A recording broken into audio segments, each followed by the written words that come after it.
I'm sorry, he lost the microwave. What does that mean? I mean, he just lost the time, you know, like the food was ready. Lives. So hello everybody. Welcome back to the beginning of the Castlevania block here at Pixels for People. We've got tHiAgOcH here once again doing the run of Castlevania 1 any%. And with us for commentary, we thought that one snack wasn't going to be good enough, so instead we recruited two. So, two snack, thanks for joining us. And on that note, I will leave it up to you. Nice, yeah, thanks for having me. tHiAgOcH, I'm super hyped for this run. Thank you, Chisnek. Castlevania. And I'm glad you're here to commentate for me. Chisnek is one of the persons that inspired me more to speedrun this game. He started with very high timers, and now he's just almost the world record holder. He's the former one, but I'm pretty sure he's gonna back to the grind soon when he has some time. And he is one of my best friends on Twitch, so it's just a pleasure to have him help me on this wonderful charity event. Likewise, thank you. Yeah, I'm excited for this Mania action. So yeah, this game has some sort of tricks. Chisnek will help me with the commentaries because this is kind of complicated run to explain while we play. It's a simple one, but the details are so much. So the run will start when we can control Simon. I'm gonna reset the video game. And we press start, but it's still not controlling yet. And we're gonna control... Now. Yeah, I think you really hit the nail on the head with kind of the way this run goes down. It's a pretty simple run, and it's I would say that it's a relatively easy run to learn. But there's a lot happening under the hood, and it's over the past few years has become a pretty technical run. So on this first screen here, tHiAgOcH is killing these ghosts. There's a chance that he can get a stopwatch drop, which would make it a little bit easier later in the game and give him some opportunity to go for some really important and difficult tricks. But we'll see how it goes here. He has a couple of more opportunities on these ghosts. Okay, he doesn't get it. That's probably for the best. Does it make you nervous to get the stopwatch on the first screen when you do marathon or some race, tHiAgOcH? I got nervous if I missed the trick and then the bat just came in later. And that makes me way concerned about. Yeah, exactly. So what you saw tHiAgOcH just do there is he stood on a specific pixel, and the bats are kind of unique in that when they hit Simon, they die.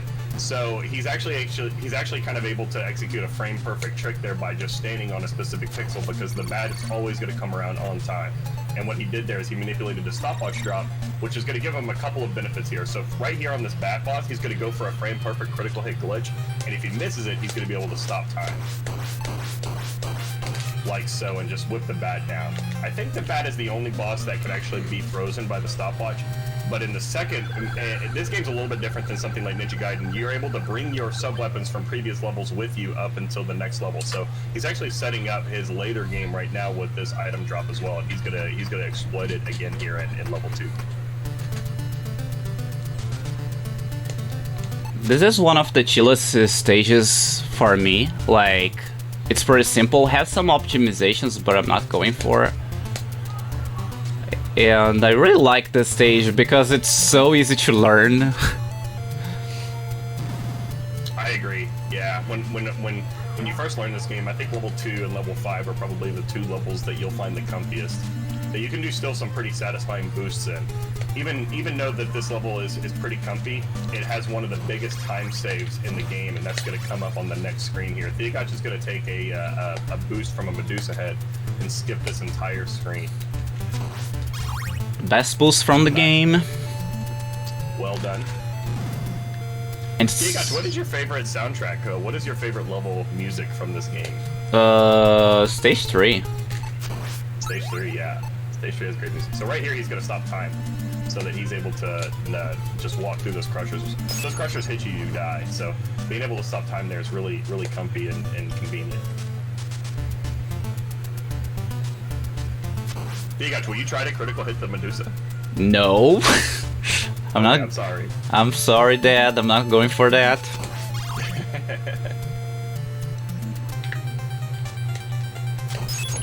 I don't know, I didn't find a consistent way to do that. Like, I think the Frankenstein crit is way easier than Medusa crit. Yeah, I can see that. I can see that. The Medusa crit's kind of weird. And it doesn't even save that much time. It's like... Your kill on the Medusa, that right there was really fast. Like, just only slightly slower than the Medusa crit and much less complicated.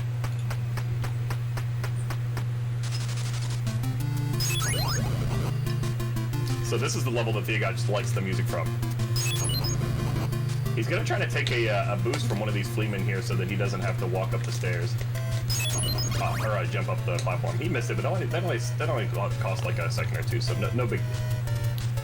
I kind of lost my focus because on my end I'm using splits to see the timer, and I realize I'm not using my time, I'm using a Batman time because of my computer restart.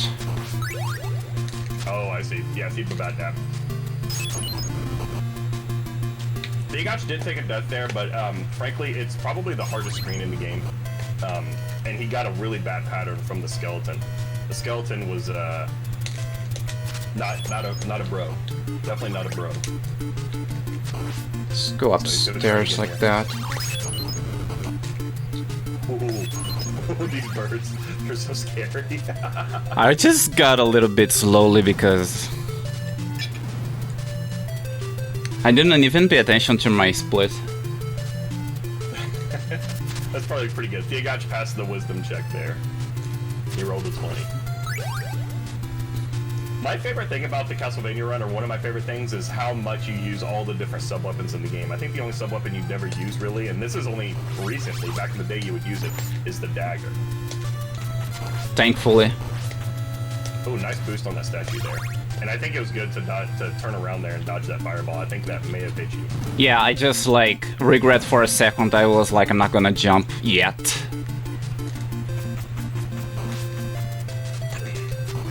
So on this screen, you'll see tHiAgOcH go for a strat called the Wee Bridge, named after one of the best players to ever play the game, Wee. He came up with a way to manipulate the screen, which, as you can tell from all the birds, the fireballs, the skeletons, it's a really dangerous screen, but he can make it predictable. And icing on the cake is that it sets you up for a nice critical hit on these mummy bosses here. Yeah, well done.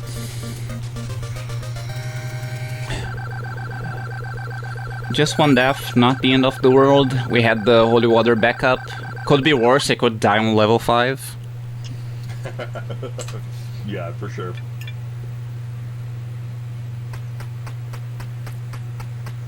tHiAgOcH, last night I did a run for a marathon, and I took so much damage in level 5 that I got to the top of the stairs and I just whipped the statue 6 times. I didn't want to risk dying at level 5. It was extremely slow, but I just had to do it. You had no HP to tank that? No HP to take it. Alright, so tHiAgOcH is gonna get the cape skip here. This is an awesome trick. So this these platforms up here that he's in right now, those are not supposed to be accessible to the player. Those are that jump, oh dear. Those platforms up there are supposed to be for the fishman to jump into and kind of intimidate Simon from, but tHiAgOcH stopped time on a good frame and was able to manipulate the bat's position and let him boost off of the bat to get up there. It saves about 7 seconds because you get to skip one of those. Cycles from the fairies. And earlier when we talked about this game being a technical run, like this screen, for example, everything he's doing is actually manipulating the RNG on the screen, and that's what's happening during a lot of this run is you do something a certain way so that you get the expected patterns. So right now, like he just pause buffered, and that's gonna manipulate this dragon and the second dragon down here. So he's not gonna take any damage from either of these guys. So almost every screen in this game you're manipulating in some way.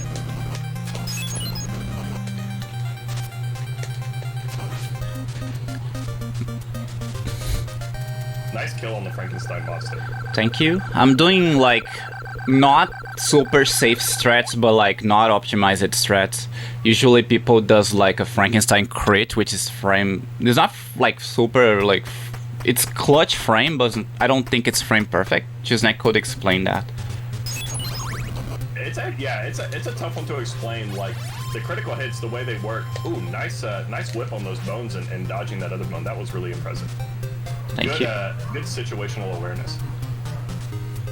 But for the critical hits, you need to take damage on the same frame that you are dealt damage or that you deal damage to the boss. So, in order to exploit the glitch, you need a frame perfect event to happen. But a player named The Real Bong came up with this method that it's kind of weird the way it works, and frankly I don't fully understand how it works. But essentially, if you can guarantee that Frankenstein monster starts moving after the holy water stun at a certain time, which you can because it's always the same, right? And you can judge the difference in the movement speed from the boss to Simon. You can actually create a window of frames where if you stop to do damage, you'll take damage. So it's a really weird method to turn a frame perfect trick into a 3-frame trick, which is really nice. I think this level has my favorite music. Yeah, this music is pretty much like dramatic. And I totally agree why, because this is the worst stage for casual in my opinion. It's funny how speedrun strats can make the game easier. And it's one of the unique games that I know that speedrunning makes the game easier. I went for that because I didn't want to lose HP to Snack. And it's impressive. This screen, there's a famous scene from a Angry Video Game Nerd episode where he talks about how hard this screen is, because these knights, they take 9 whip strikes to kill, and these Medusa heads are flying this way and that. And this boss is also very difficult, but tHiAgOcH is just going to stun lock the boss with holy water here and take him down pretty easily. Super safety kill, 7 hearts. I think if you are on like world record pace, you gotta do 4 hearts only on death, right? Yeah, 4, maybe 5. The difference between 4 and 5 is very small, but yeah, 4 is kind of like the typical world record strats these days.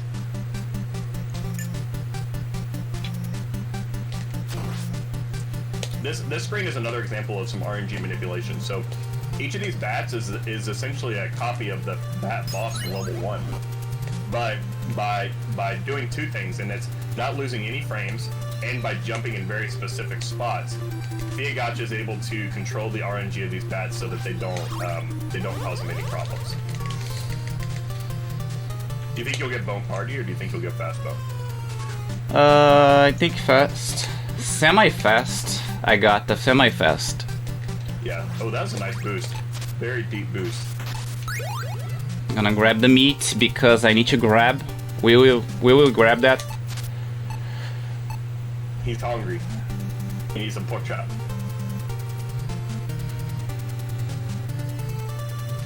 Okay, and tHiAgOcH, this is level 6 is a pretty short level.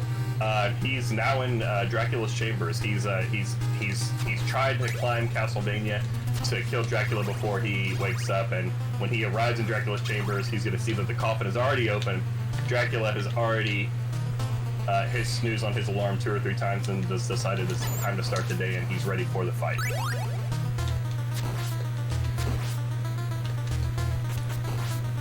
Oh, that was so close. I can't believe he didn't get that crit.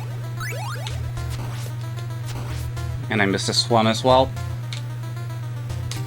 It's okay.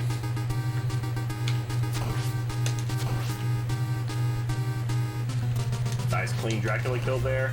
And Dracula's second form is another boss that's pretty difficult, but just like a lot of other bosses in this game, you can stun lock him with holy water and just burn him down. Really clean run, tHiAgOcH. Nicely done. You know, had a slight misstep in level 3, but like you said, it wasn't too bad because you had to back up holy water. The rest of it was super clean. We had a cave skip. We had nice boss kills. Yeah, really well done. GG tHiAgOcH. And that was Castlevania 1. I die on level 3, which is kind of normal for me. So I'm glad that I just die once. And I'm very glad more than people are here cheering me on, and tHiSnack here as well. Thanks so much, tHiSnack. And yeah. Both for coming by. There's no greater way to start off a Castlevania block than the first Castlevania. I'm a little ashamed to say that I've never actually beaten this game. I didn't grow up playing it, and when the Castlevania collection came out, I told myself, I'm gonna give it a shot. And got to Dracula, and it crashed because the Castlevania collection uses the wrong version of the game. Yeah, So I never got through it. I have a friend on chat who is watching me, Bruce Senior. He had that on stream, and I clipped that, and I showed it to a lot of people that can happen. People didn't believe it, and I said, no, they didn't even look it for the right ROM to put on the collection. But yeah, that can happen as well. But yeah, thanks so much, and I'm sorry for earlier because of the lights goes out, but I'm glad I got decent runs for a marathon. And don't forget to donate, there is very important cause. And Carter, thank you again for having me on this event, and thank you for sharing your channel for charity. Thanks so much. Alright, and on that note, we are going to go and get ready for the next run of Castlevania Rondo of Blood.